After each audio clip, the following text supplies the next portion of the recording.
Bonsoir, c'est Headline News. Au Mali, le Conseil national de transition CNT a adopté hier lundi le projet portant révision de la charte de la transition. Ce projet de loi a été initié par le président de la transition et porté par le ministre délégué auprès du Premier ministre chargé des réformes politiques et institutionnelles.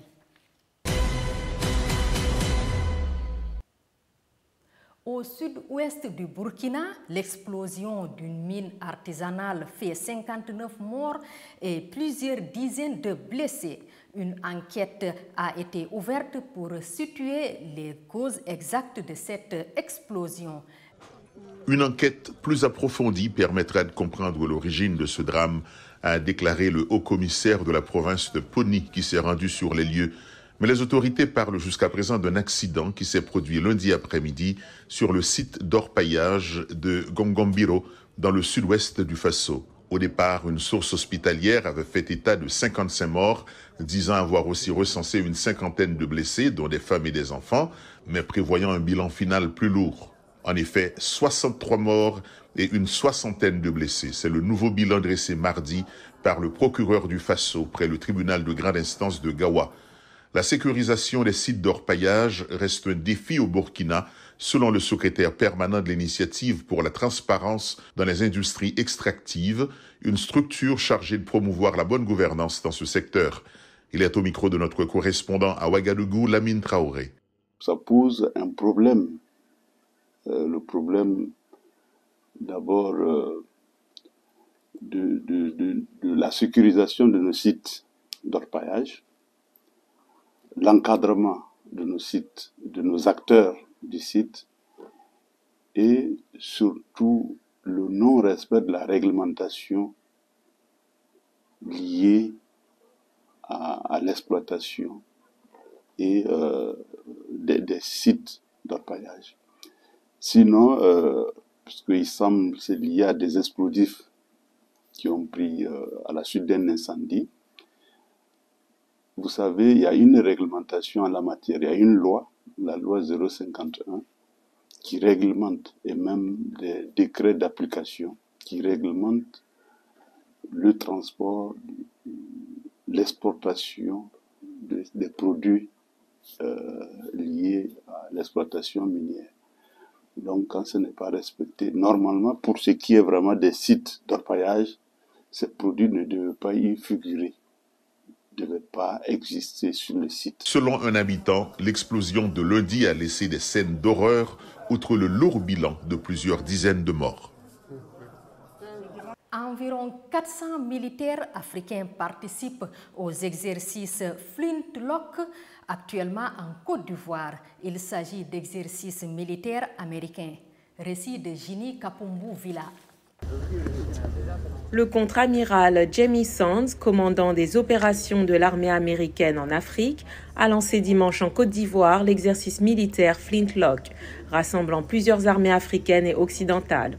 L'opération a pour but la lutte contre le terrorisme en renforçant les mécanismes de communication et en améliorant le climat de confiance entre les parties impliquées. Pour cette raison, l'un des principaux axes de Flintlock est le partage de l'information. Si nous ne pouvons pas communiquer, nous aurons du mal à travailler ensemble. En travaillant sur nos relations bilatérales et multilatérales, en mettant en place de meilleurs mécanismes de communication et en partageant les informations, nous renforcerons la compréhension et la confiance. Cela augmentera notre capacité à assurer le commandement et le contrôle, renforcera notre interopérabilité et en fin de compte, améliorera notre succès opérationnel.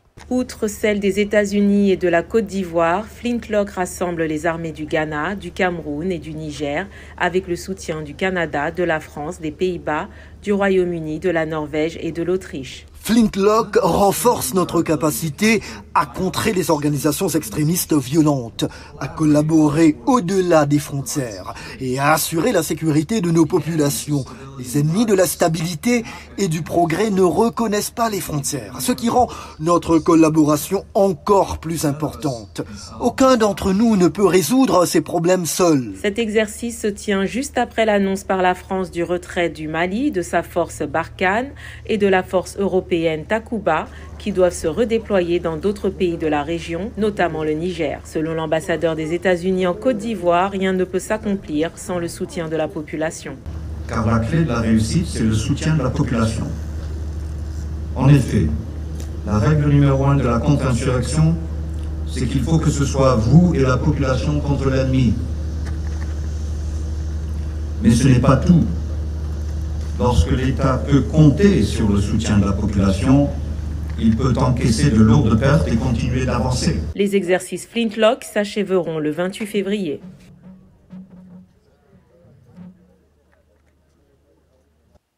Black Space propose des thérapies de groupe informels aux communautés mal desservies afin de les soutenir en matière de santé mentale et de discuter de problèmes spécifiques à leur vie.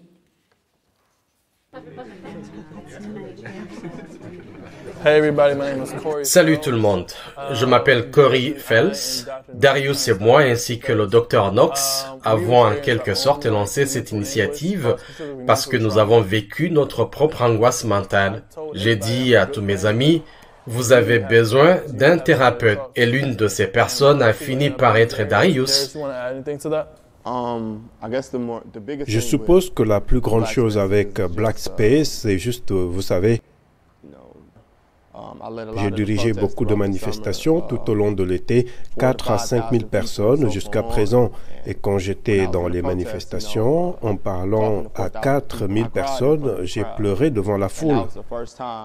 Et c'était la première fois, moi en tant qu'homme, moi en tant que père, que je pouvais être vulnérable, pas seulement pour moi, mais pour les autres autour de moi. Pour grandir, il faut se sentir mal à l'aise. Donc, c'est ce qu'est Black Space. Je vais aussi vous parler un peu de moi. Je suis le Dr Knox, Dr Leah Knox. Je suis née et j'ai grandi ici, à Milwaukee, dans le Wisconsin. J'aime tellement cette ville. Ma passion est d'aider les personnes de couleur. Qu'est-ce qui va bien? Quelles sont les choses qui se passent dans votre famille? Est-ce que c'est déjà arrivé? Levez la main. Oui. Je m'appelle Ranel, j'ai été invité par Corey. J'ai l'impression d'avoir déjà rencontré Darius, mais j'ai vu le travail qu'ils font. On n'apprend pas à être vulnérable. J'étais comme, qu'est-ce que c'est? Non, je fais ce que la société m'a dit et en tant qu'homme, je dois être fort, être armé, subvenir aux besoins, faire tout ce que tu es censé faire. Donc, je n'ai jamais appris à être vulnérable. Il y a une grande soif et un grand besoin pour cela. Cette expérience thérapeutique de groupe est nécessaire, non seulement à Milwaukee, mais dans tout le pays. C'est quelque chose qui a toujours été nécessaire. Cependant, ce qui l'a déclenché, c'est ce qui se passait dans les marches auxquelles Darius participait. Les gens étaient de plus en plus irrespectueux. Donc mon opinion et nos pensées en tant que Black Space, ça a toujours été nécessaire.